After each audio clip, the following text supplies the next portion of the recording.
आदरणीय सभापति जी,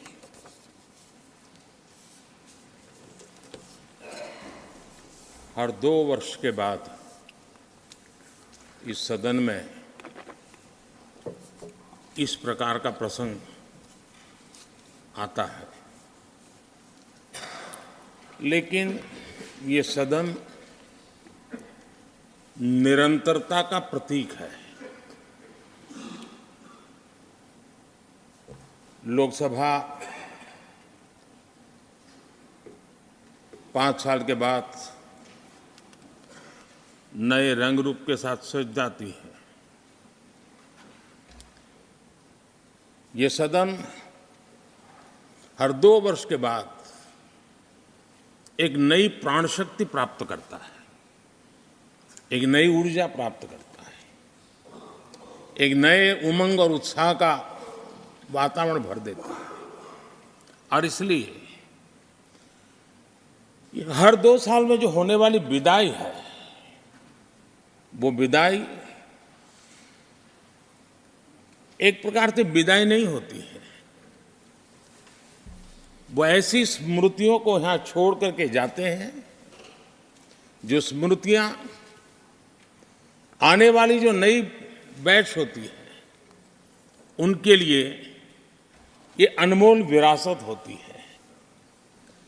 जिस विरासत को वो यहाँ अपने कार्यकाल के दरमियान और अधिक मूल्यवान बनाने का प्रयास करते हैं।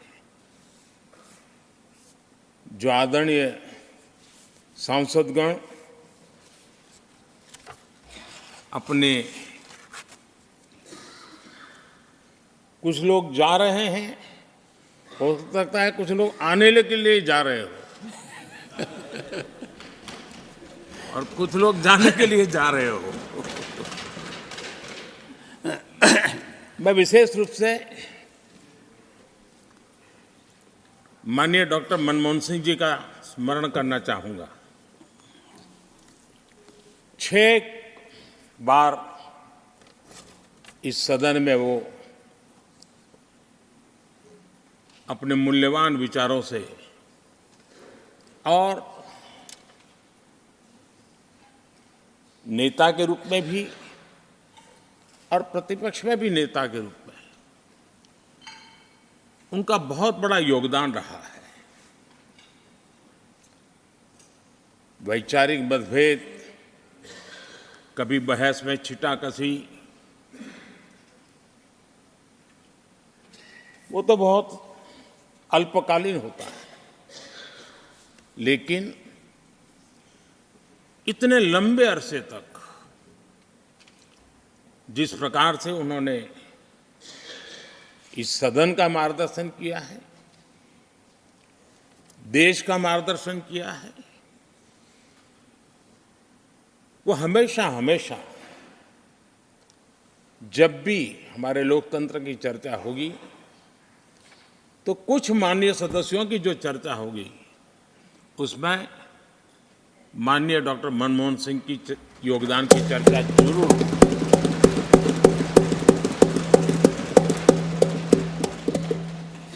और मैं सभी सांसदों से, चाहे इस सदन में हो या उस सदन में हो, जो आज है वो शायद भविष्य में आने वाले हो, मैं उनसे जरूर कहूंगा कि ये जो माननीय सांसद होते हैं, किसी भी दल के क्यों न हो, लेकिन जिस प्रकार से उन्होंने अपने जीवन को कंडक्ट किया होता है, जिस प्रकार की प्रतिभा के दर्शन उन्होंने अपने कार्यकाल में कराए होते हैं, उसका हमने एक गाइडिंग लाइट के रूप में सीखने के लिए प्रयास करना चाहिए। मुझे याद है, उस सदन के अंदर लास्ट कुछ दिनों में एक वोटिंग का अवसर था। विषय तो मैं छूट गया मेरा, लेकिन पता था कि विजय ट्रेजरी बैंक की होने वाली है। अंतर भी बहुत था, लेकिन doctor Manmohan Singh ji wheel chair में आए, वोट किया एक सांसद अपने दायित्व के लिए कितना सजग है, उसका वो उदाहरण है। वो प्रेरक उदाहरण था। इतना ही नहीं, मैं देख रहा था कभी कमेटी के चुनाव हुए, कमेटी मेंबर्स के, वो व्हीलचेयर में वोट देने आए। सवाल ये नहीं है कि वो किसको ताकत देने के लिए आए थे। मैं मानता हूं वो लोकतंत्र को ताकत देने आए थे।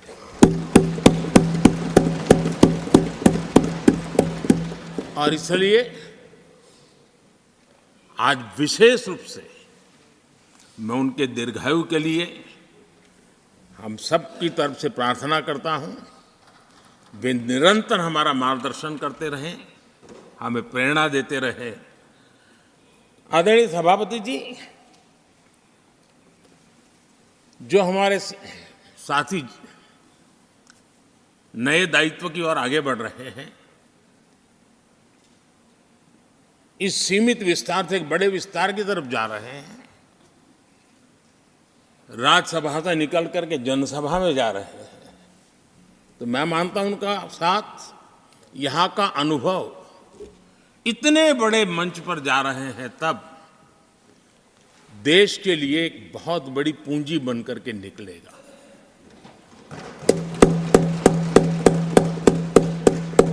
किसी यूनिवर्सिटी में भी 3-4 साल के बाद एक नया व्यक्तित्व बाहर निकलता है।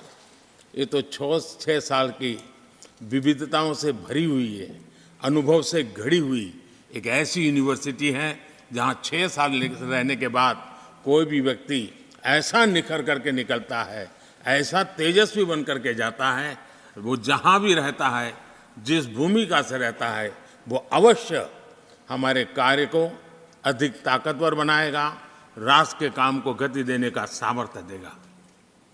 ये जो माननीय सांसद जा रहे हैं, एक प्रकार से वो वैसे ग्रुप है जिनको दोनों सदन में रहने का, पुराने वाले संसद के भवन में भी और नए वाले संसद के भवन में भी उनको रहने का अवसर मिला। ये साथी जा रहे हैं, वो आज़ादी के 75 वर्ष अमृत काल का, उसके नेतृत्व का साक्षी बनकर के जा रहे हैं। और ये साथी जो जा रहे हैं, हमारे संविधान के 75 साल, उसकी भी शोभा बढ़ाते हुए आज हम सबके साथ जा रहे हैं, तो अनेक स्मृतियां लेकर के जा रहे हैं। हम वो दिन भूल नहीं सकते कि कोविड के कठिन कालखंड में हम सब ने परिस्थितियों को समझा, परिस्थितियों के अनुकूल अपने आप को गढ़ा। यहां बैठने के लिए कहा तो यहां बैठो, वहां बैठने के लिए कहा तो वहां बैठो, उस कमरे में बैठने के लिए कहो। किसी भी दल के किसी भी सांसद ने ऐसे विषयों को लेकर के देश के काम को रुकने नहीं दिया। और कोरोना के वो कालखंड जीवन और मौत का खेल था, घर से बाहर निकले पता नहीं क्या होगा। उसके बाद भी माननीय सांसदों ने सदन में आकर के देश की जिम्मेवारियों को निभाया, देश को आगे बढ़ाया। और इसलिए मैं समझता हूं कि उस कालखंड ने हमें बहुत कुछ सिखाया है।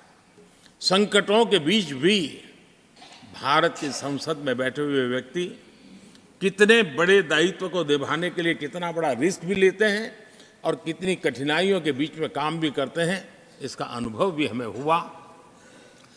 सदन में खट्टे मीठे अनुभव भी रहे। हमारा कुछ दुखद घटनाएं भी रही। कोविड के कारण हमारे कुछ साथी हमें छोड़ के चले गए, आज वो हमारे बीच नहीं है। वो भी सदन के इसी कालखंड के कुछ प्रतिभाएं थी जो हमारे बीच से चली गई। वो एक दुखद घटना को हमने स्वीकार करते हुए भी हम आगे बढ़ते रहे। और भी ऐसी कुछ घटनाएं हुई। कभी कभी फैशन परेड का भी हमने दृश्य देखा, काले कपड़ों में सदन को फैशन शो का भी लाभ मिला। तो ऐसी विविधताओं के अनुभव के बीच हमारा कार्यकाल बीता। और मैं तो अब खरगे जी आ गए हैं तो मेरा एक धर्म तो निभाना ही पड़ता है मुझे। कभी कभी कुछ काम इतने अच्छे होते हैं जो बहुत लंबे समय तक उपयोगी होते हैं। हमारे यहाँ कोई बच्चा कुछ अच्छी चीज कर लेता है, कोई बच्चा अच्छे कपड़े वपड़े पहन करके अवसर के लिए तैयार होता है, तो परिवार में एक आध स्वजन आ जाता है, अरे किसी की नज़र लग जाएगी, इसको काला टीका कर दो, तो ऐसे काला टीका कर देते हैं।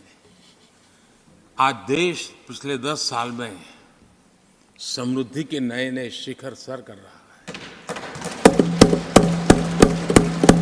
एक भव्य दिव्य वातावरण बना है, उसको नजर न लग जाए, इसलिए काला टीका करने का आज प्रयास हुआ है। मैं उसके लिए भी खरगे जी का बहुत धन्यवाद करता हूं, ताकि इस हमारी प्रगति की यात्रा को कोई नजर न लग जाए। ये नजर न लग जाए इसलिए आपने आज जो काला टीका किया है, मैं तो सोच रहा था सब काले कपड़ों में आएंगे, लेकिन शायद काला जोदू खिंचते खिंचते खिंचते ब्लैक पेपर तक चला गया है। लेकिन फिर भी मैं उसका भी स्वागत करता हूं, क्योंकि जब भी अच्छी बात होती है काला टीका नजर न लग जाए, इसलिए बहुत जरूरी होता है। और उस पवित्र काम को, और आज जिस उम्र के हैं उस व्यक्ति जब ये काम करता है तो जरा अच्छा रहता है। तो मैं इसके लिए भी आपका आभार व्यक्त करता हूं। आदरणीय सभापति जी, ये विषय कोई लंबा बोलने का तो है नहीं, लेकिन हमारे यहाँ शास्त्रों में एक बहुत बढ़िया बात कही गई है। शायद हमारे सब साथी जा रहे हैं तो जो कमी भी हमें महसूस होगी उनकी, क्योंकि उनके विचारों का लाभ जो आ जाएंगे वापस वो तो और तेज तर्रार होकर के आएंगे। जिसको हमला करना है वो भी मज़ेदार हमले करेंगे, और जिसको रक्षा कवच बनाना है वो भी बढ़िया बनाएंगे। वो अपना काम चलता रहेगा। हमारे यहाँ शास्त्रों में कहा गया है, गुणा गुणज्ञेषु गुणा भवन्ति, गुणा गुणज्ञेषु गुणा भवन्ति, ते निर्गुणम प्राप्य भवन्ति दोषाः, ते निर्गुणम प्राप्य भवन्ति दोषाः। आस्वाद्य तोया प्रवहन्ति नद्यः, समुद्रमासाद्वय भवन्तय पेया। उसका मतलब है गुण, गुणी लोगों के बीच रहकर गुण होते हैं। जो गुणी लोगों के बीच रहने का मौका मिला तो उनके साथ रहने से हमारे भी गुणों में बढ़ोतरी होती है। निर्गुण को प्राप्त करके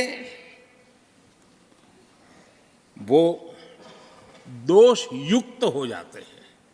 अगर गुणियों के बीच में बैठते हैं तो गुण तो बढ़ जाता है, लेकिन गुण ही नहीं है तो दोष बढ़ जाते हैं। और आगे कहा है, नदियों का जल तभी तक पीने योग्य होता है जब वो बहता रहता है। सदन में भी हर 2 साल के बाद नया प्रवाह आता है, और जब तक बहता रहता है, लेकिन नदी कितनी ही मीठी क्यों ना हो, पानी कितना ही स्वादिष्ट क्यों ना हो, लेकिन जैसे ही समुद्र से मिल जाती हैं वो किसी काम की रहती नहीं है। उसमें दोष आ जाते हैं, दोष युक्त हो जाते हैं, और इसलिए समुद्र को प्राप्त करने के बाद पीने योग्य नहीं रहता। मैं समझता हूँ ये संदेश हर एक के जीवन में प्रेरक रहेगा। इसी भावना के साथ जो साथी समाज जीवन के एक बहुत बड़े फलक पर जा रहे हैं, इस जीवंत यूनिवर्सिटी से अनुभव प्राप्त करके जा रहे हैं, उनका मार्गदर्शन, उनका कर्तृत्व राष्ट्र के काम आएगा, नई पीढ़ी को प्रेरणा देता रहेगा। मैं सभी साथियों को हृदय से अनेक अनेक शुभकामनाएं देता हूं। बहुत बहुत धन्यवाद।